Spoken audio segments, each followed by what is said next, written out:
अब एक तरफ तो दुनिया मुसलमानों के खिलाफ इम्तियाजी सलूक के खात्मे की बात कर रही है, दूसरी जानिब हम देख रहे हैं कि भारत में उल्टी गंगा बह रही है। भारत में आम इंतखाबात से पहले ही मोदी सरकार ने शहरियत का मुतनाज़ कानून सिटीजनशिप अमेंडमेंट एक्ट नाफिज कर दिया। तो ये आप तासुर देने की कोशिश करें कि इन मुस्लिम ममालिक में जो नॉन मुस्लिम या अकलियतें हैं वो बिल्कुल महफूज नहीं है। एक तो ये वो पॉइंट बताना चाह रहे हैं। बांग्लादेश की एक शिप जो कि बांग्लादेश से कोयला लेके यूएई जा रही थी, वहां रास्ते में सोमालियन डाकों ने इंडियन ओशन में उसके ऊपर हमला करने की कोशिश की, लेकिन इंडियन नेवी ने जिस तरीके से उसे बचाया। आज भी पता चला है कि इंडियन नेवी ने बांग्लादेश की जो एक बांग्लादेश फ्लैग्ड वेसल, यानी कि उसके ऊपर बांग्लादेश का झंडा लगा हुआ था। अच्छा, मुसलमान 1000 साल से हैं, बल्कि उससे ज़्यादा अरसे से हैं इंडिया के अंदर, तो क्या आप भी वो कबूल नहीं उन्हें और उनको बर्दाश्त करने को तैयार नहीं है? ये जिस तरह से बांग्लादेश से, अफगानिस्तान से या कहीं और से, उसके साथ वो जो बर्मा में मुसलमान मुतासर हुए हैं उनको भी चाहते हैं कि ये निकल जाएं, जो आए हैं वहाँ पर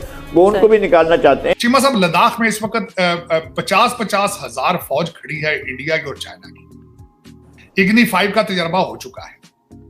चाइना ने लाइव एमिनेशन चलाया दूसरी साइड पे। ये कोयला लेके जा रही थी मोजम्बिक की तरफ, from Mozambique to the United Arab Emirates, और इंडियन नेवी जो है वो कहते हैं जी कि उन्होंने इमीडिएटली वॉरशिप डिप्लॉय किए। इसके साथ उन्होंने एक और काम शुरू किया कि नेशनल रजिस्टर ऑफ सिटीजन्स, ये एक उन्होंने कैंपेन जो आसाम से शुरू हुई थी, कहते हैं पूरे भारत में लागू करेंगे। उसका मकसद ये है कि आइडेंटिफाई करें ऐसे तमाम इलीगल जो इमिग्रेंट्स हैं।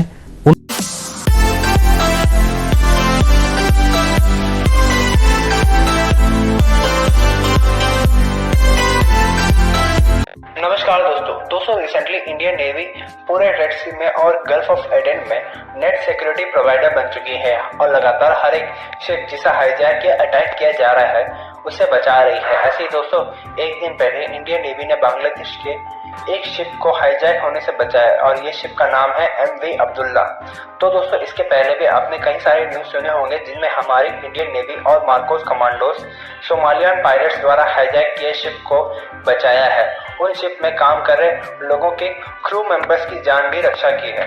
तो दोस्तों, जिस तरह से भारतीय नेवी ऑपरेशन कर रही है और रेड सी में कमाल कर रही है, ये देख करके बहुत ही लोग सराहना कर रहे हैं और इंडियन नेवी की तारीफ कर रहे हैं, और अब दुनिया भर के बड़े बड़े देश भी इंडियन नेवी की इस रोल की तारीफ कर रहे हैं। तो दोस्तों, इस शिप को बचाने के बाद अब पाकिस्तानी मीडिया भी भारत की नेवी की तारीफ कर रही है और पाकिस्तान के लोग कह रहे हैं कि भारतीय नेवी एकलौती सुपर पावर है इंडियन ओशन में। तो चलिए दोस्तों, इसी पर आगे पाकिस्तानी मीडिया का रिएक्शन देखते हैं। अगर आपको वीडियो पसंद आए तो वीडियो को लाइक करें और हमारे चैनल को सब्सक्राइब करें। स्टार्ट साहब, एक बात बताएं, मोहित पीरजादा साहब एक सहाफी हैं, वो भी खड़े उन्होंने अपने एक शो में ये कहा है कि भारत जो है वो पाकिस्तान से कोई बात ना करे, भारत पाकिस्तान के साथ कोई अमन मुआहदा, कोई डील भारत पाकिस्तानी हुकूमत से ना करे, क्योंकि ये पाकिस्तानी जो हुकूमत है ये इसमें इमरान खान नहीं है। ताट साहब, ये लोगों को इतनी अहमियत देनी चाहिए हमें। आपने कहा कि इनके नायकॉप और इनके कार्ड और पासपोर्ट जो है वो कैंसिल होने चाहिए, कि जो लोग इस तरह की बातें करें, भारत के साथ हमारा क्या मसला है वो नरेंद्र मोदी और शहबाज शरीफ या भारतीय सरकार या पाकिस्तानी सरकार बाद में देख लेंगे, लेकिन IMF के सामने जाते हैं, पैसे ना दो, इंडिया को कहते हैं कि पाकिस्तान से बात ना करो। एक चीज यूरोपियन यूनियन पे ट्राई कर रहे हैं, उनको भी उनको भी कहते हैं कि इनको GSP प्लस स्टेटस लें इनसे। और मैं आपको तार साहब, मैं बहुत सारी चीज़ों का अमूमन बहुत सारी इंफॉर्मेशन होती है, तो मुझे भी थोड़ा एहसास है कि ये उनको बहुत सारी जाकर चीज़ें PTI वाले बताते रहे हैं। तार साहब, ये इससे क्या मिलेगा? ये बात अगर कहेंगे कि जी भारत पाकिस्तान से बात ना करे, मोहित पीर नरेंद्र मोदी मोहित पीरजादा की सुनेगा? ये यहाँ के क्या आप समझते हैं? चीमा साहब, मोहित पीरजादा साहब ये वही साहब हैं। सबसे पहले तो मैं बताना ही चाहूंगा कि इन्होंने ये पिछले दिनों में इन्होंने सबसे पहले तो उन्होंने कहा था कि मेरे बाप को पाकिस्तान में रहना ही नहीं चाहिए था। डाउ मेडिसिन करने के बाद MBBS करके उन्हें 1950s में कहीं चले जाना चाहिए। तो बल्कि एक और बात है कि डॉक्टर साहब खुद पाकिस्तानी सिटीजन नहीं है, तो वो अब आ चुके हैं बाहर। दूसरा, इनके ऊपर एलिगेशन, मैं वो क्या उसका बात बताऊं स्टोरी, डॉक्टर साहब के अपने मिडिल ईस्ट के अंदर इनके वाले साहब बीमार थे और जो हॉस्पिटल की स्टोरी मौजूद है, अगर देखा जाए तो फिर उसके बारे में बात क्या करनी मैंने। लेकिन चीमा साहब, जो मुझे अफसोस है कि आप जो बात कर लें लेकिन एंटी स्टेट पाकिस्तान, आप पाकिस्तान के सिस्टम को क्रिटिसाइज कर लें, पाकिस्तान के गवर्नेंस को क्रिटिसाइज कर लें, लेकिन जो एंटी स्टेट खासकर एटॉमिक एसेट्स के ऊपर बात ये करना और फिर गलत अफवाह उड़ानी, ये एक ज्यादती है। और मैं समझता हूं बिलखसूस मैं पहले भी इस हक में नहीं था चीमा साहब कि ये जो टाइम स्क्वायर पे जाके खड़ा होकर न्यूयॉर्क में प्रोटेस्ट एंटी पाकिस्तान नारे लगाने पे और फिर जाके IMF ये एंटी पाकिस्तान नारे लगा रहे हैं, वो गलत बात, चीमा साहब गलत बात। देखिए, और तीसरा इनको यही नहीं पता कि IMF doesn't work like it, ऐसे काम वो नहीं करते। और मैं डॉक्टर साहब की अपनी इंफॉर्मेशन इनको ये नहीं पता, चीमा साहब लद्दाख में इस वक्त 50-50 हजार फौज खड़ी है इंडिया की और चाइना की। इग्नी 5 का तजर्बा हो चुका है, चाइना ने लाइव एमिनेशन चलाया दूसरी साइड पे, दूसरा कराकरम रीजन के अंदर उन्होंने लाइव एमिनेशन चलाया।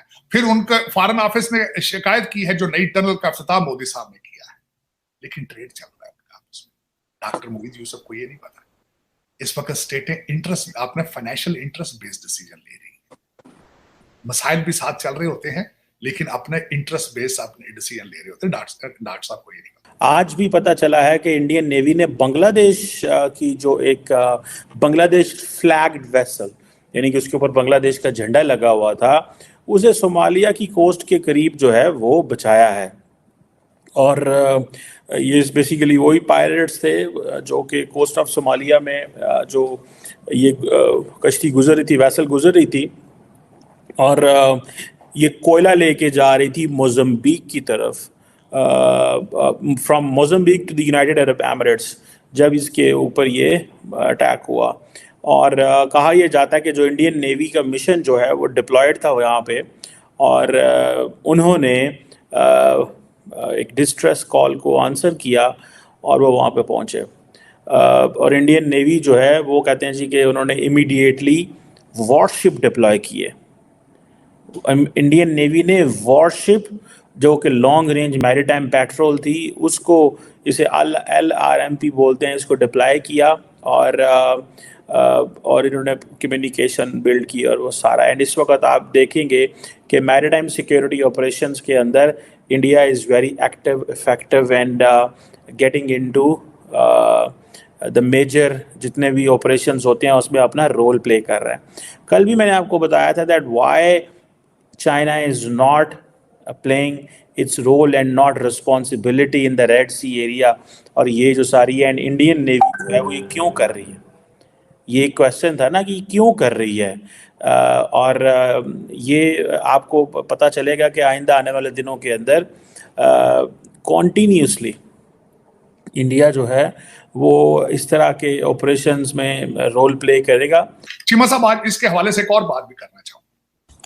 आज की रिपोर्ट है, बल्कि BBC की रिपोर्ट है, मेरी रिपोर्ट नहीं है। उन्होंने कहा कि यूके के अंदर इस वक्त पाकिस्तानी सबसे ज्यादा अनएम्प्लॉयड है, और उनमें सबसे ज्यादा 16 से 25 साल के जवान लड़के और खवातीन सबसे ज्यादा अनएम्प्लॉयड है। पाकिस्तान पे तो हम ब्लेम करते हैं, ये पढ़े लिखे नहीं है, एनवायरमेंट नहीं है, स्कूल नहीं है, गुर्बत है। तो ये यूके में जो तीसरी जनरेशन बैठी है वो, और उसी तरह के मिलते जुलते लोग आज भी IMF के सामने भी खड़े हैं। और वो BBC में जो उनको रिपोर्टिंग करने वाले सारे पाकिस्तानी, उन्होंने सारी जो रिपोर्टिंग की आज के BBC के वेबसाइट के ऊपर मौजूद है, नंबर्स मौजूद है कि पाकिस्तानी सबसे ज्यादा इमिग्रेशन माइग्रेंट्स में से सबसे ज्यादा अनएम्प्लॉयड पाकिस्तानी। तो चीमा साहब ये हकीकत उसमें जी क्यों ये तारड़ साहब, इंडिया तो बरतानिया के साथ फ्री ट्रेड एग्रीमेंट कर रहा है, वो नेक्स्ट लेवल की बातें सोच रहा है। इंडिया तो अमेरिका, अफगानिस्तान, बरतानिया के साथ जो फ्री ट्रेड एग्रीमेंट की एक ही पॉइंट है कि हमारे लोगों को मजीद आने दें और हम काम करें आपके साथ। हमारे लोगों के पास बरतानिया के पासपोर्ट आ गए, फिर भी ये वेले बैठे ने। तारड़ साहब, ये क्या है? तालीम, एजुकेशन, माइंडसेट